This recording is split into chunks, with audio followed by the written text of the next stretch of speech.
बाबा बाबा पुकारिले बाबा नाही बोलिले हो। बाबा बाबा पुकारिले बाबा ना बोलिले। बाबा के बल जोड़ी सिंदूर बर डाले ले हो। बाबा के बल जोड़ी सिंदूर बर डाले ले हो। पापा पापा पुकारिले पापा ना बोलिले।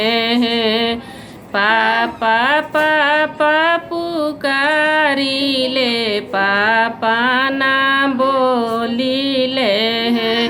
पापा के बल जोड़ी सिंदूर बर डाले ले।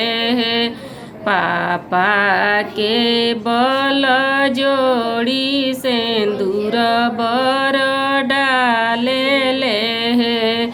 चाचा चाचा पुकारिले चाचा ना बोलिले।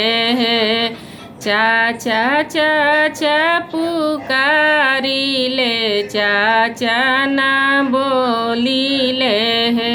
चाचा के बल जोड़ी सिंदूर बर डाले ले। चाचा के बल जोड़ी सिंदूर बर डाले ले।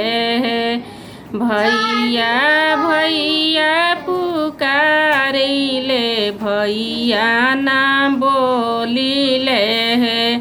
भैया भैया पुकारिले भैया ना बोलिले।